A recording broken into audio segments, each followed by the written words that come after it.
Now, think of the world's great high-tech rivals to California's Silicon Valley. You might come up with India, perhaps China, even Britain. But now Israel is laying claim to be the new Silicon Valley, spending vast amounts of money on research and development and trying to build its economy around a high-tech future. Our technology correspondent Benjamin Cohen reports from Tel Aviv.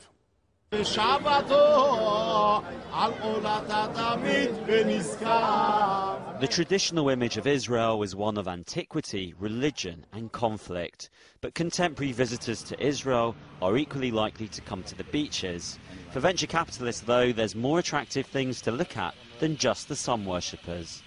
Israel's home to thousands of tech startups, and many of the web tools and gadgets that we use every day were born in this tiny state.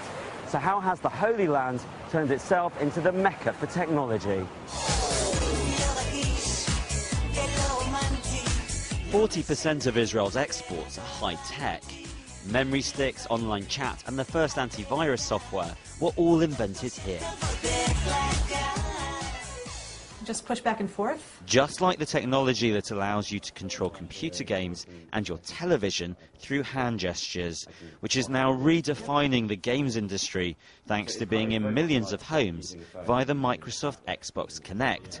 Technology invented by a tiny Israeli startup whose founders met while serving in an elite technology unit of the Israeli army.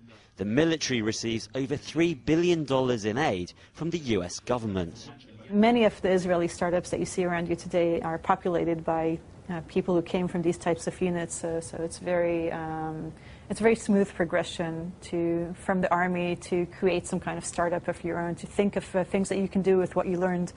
Compulsory conscription for all Israelis takes place at 18, meaning that students go to university considerably later than their foreign counterparts. The Israeli students who arrive here are more mature because of the army.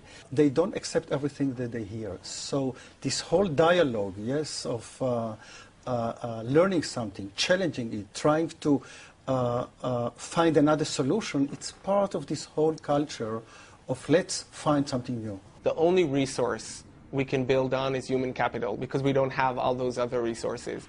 One resource that Israel lacks is oil, and it desperately wants energy independence from its oil-rich neighbours. So one well-funded startup called Better Place has come up with a radical rethink of the way that electric cars are run. Until now, the biggest problem has been the battery. They're expensive and take hours to charge. Israelis will be able to buy an electric car like this, but rent the battery and pay for its use just like you pay for petrol. And if you don't have time to wait for the battery to charge, you'll be able to go to a swapping station and exchange your empty battery for a full one in minutes. This high-tech growth has been fueled by a massive influx of venture capital funds. Per head of population, Israel attracts 20 times more venture capital money than Europe, benefiting startups like social satellite navigation app Waze. As one of Israel's fastest growing companies, it's just raised almost $40 million in venture capital. There was one guy who actually had the idea, developed it in his garage and started a service. If you bring the right idea and the right entrepreneur's experience, it's quite easy to get a start in Israel. The country has the highest concentration of scientists and engineers in the world. 4% of jobs are for websites like Google, which has its second largest team of developers in Israel. Here at Google's Tel Aviv HQ, more than 200 boffins are working on the technology that we use day in, day out.